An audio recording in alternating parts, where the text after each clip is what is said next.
આજે બુધવાર તારીખ 21 ફેબ્રુઆરીના રોજ કન્યા છાત્રાલય સેજની ટાંકી પાસે છેલ્લા 7 બુધવારથી અંધ દીકરીઓને મન ભાવતા ભોજન દુબઈ સ્થિત દાતા શ્રી ભરતભાઈ રૂપારેલ અને ચંદ્રિકાબેન રૂપારેલ દ્વારા આપવામાં આવે છે, જે 4 મહિના સુધી અપાશે. અને આજે આ ભોજન સમયે જૂનાગઢ ડેપ્યુટી મેયર શ્રી ગિરીશભાઈ કોટેચા પણ હાજર રહી અને દીકરીઓને પોતાના હસ્તે ભોજન પીરસવામાં આવેલ. આ ચાતુર્માસના ભોજનની વ્યવસ્થા અભિષેક કારિયા સંસ્થાના મનસુખભાઈ વાજા, દીપલભાઈ રૂપારેલિયા, યતીનભાઈ કારિયા, અમિતભાઈ ભટ્ટીનો અન્ય સહકાર રહ્યો છે.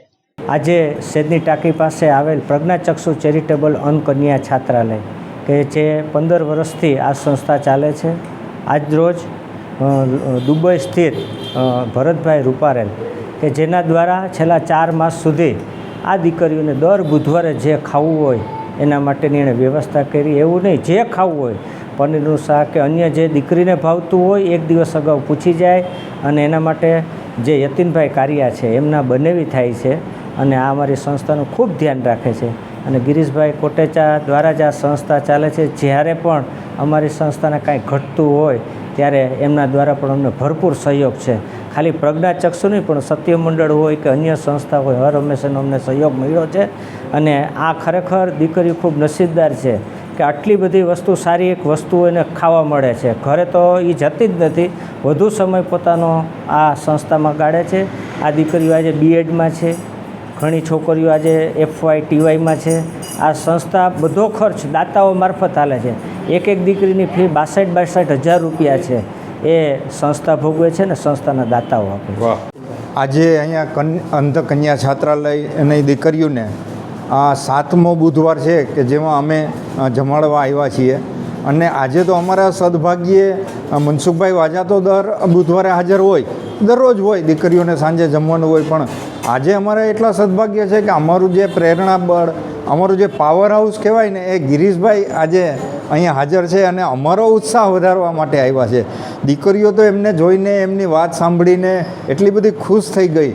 અને એ જે દીકરીઓ ભણે છે એ દીકરીઓ પોતે કઈ રીતે ભણે છે, શું ભણે છે, એ પણ ગિરીશભાઈને વાત કરી તો ગિરીશભાઈ પોતે પણ ભાવ વિભોર થઈ ગયા કે આટલી બધી દીકરીઓ સરસ રીતે ભણે છે. અને મનસુખભાઈ વાજાની ટીમ સરસ રીતે એમને ભણાવે છે. સંસ્થા જે છે ને, સંસ્થા કરી શકે, કોઈ નથી કરી શકતું.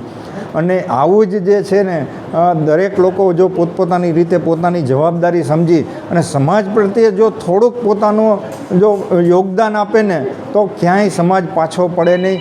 અને જે આપણા દેશના વડાપ્રધાનશ્રીએ જે સપનું છે કે ગરીબોને આપણે શક્ય જેટલી શક્ય એટલી મદદ કરવી, એમાં આપણે પણ યોગદાન આપવું જોઈએ. અને જે આપણે સરકારની યોજનાઓ જોઈએ છે કે ઘણા બધા ગરીબોને કેટલી બધી યોજનાઓ આપે છે, અને આપણે પણ જો એમાં સહયોગ આપતા રહીએ તો સરકારને પણ ઘણી બધી રાહત રહીએ અને લોકોને પણ, સમાજને પણ ખૂબ ઉપયોગી આ કાર્ય બની રહે.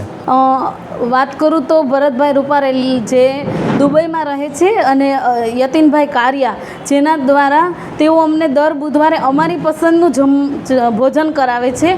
અને એટલું જ નહીં, 1 મહિનો કે 2 મહિનાની વાત નથી, તેઓ 4 મહિના સુધી અમને આવી રીતે ભોજન કરાવવાના છે. અને આજની વાત કરું તો આજના કાર્યક્રમમાં ખાસ કરીને ડેપ્યુટી મેયર શ્રી ગિરીશભાઈ કોટેચા પણ પધાર્યા છે. તેઓ પણ આવી અનેક સેવાઓ સાથે સંકળાયેલા છે. અમારી સંસ્થાના ટ્રસ્ટીઓ અમારું ખૂબ જ કાળજીપૂર્વક ધ્યાન રાખે છે અને અમને અભ્યાસમાં ખૂબ જ મદદરૂપ થાય છે.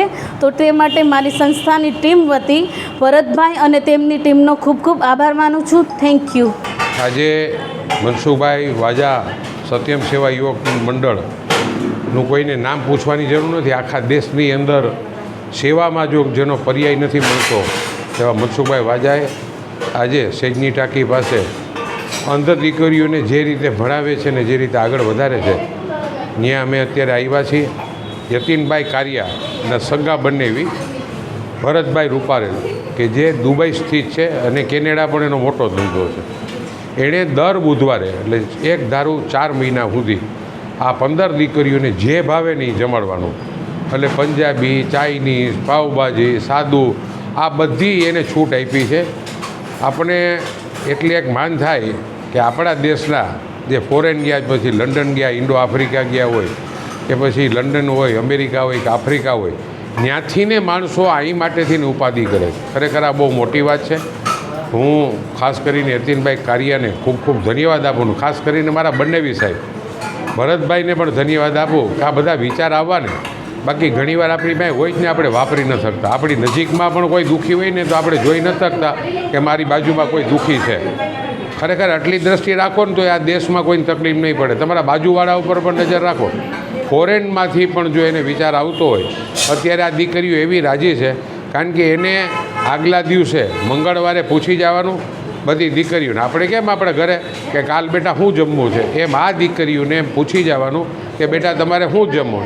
એ કે અમારે પીઝા ખાવા તો પીઝા ખાવા, પાવભાજી ખાવી તો પાવભાજી ખાવી, પંજાબી ખાવું તો પંજાબી ખાવું, ચાઇનીઝ ખાવું તો ચાઇનીઝ ખાવું. અને અત્યારે દર બુધવારે આ 4 મહિના સુધી હાલવાનું. ફરીને મનસુખભાઈ વાજાનો પણ ખૂબ આભાર માનું છું કારણ કે એ તો સેવા કરે જ છે પણ એને સપોર્ટમાં બીજા હજારો જણા છે એટલે એને સેવા છે ને એ એની માથે એટલો ભાર નથી રહેતો. પણ કરવું બહુ અઘરું છે.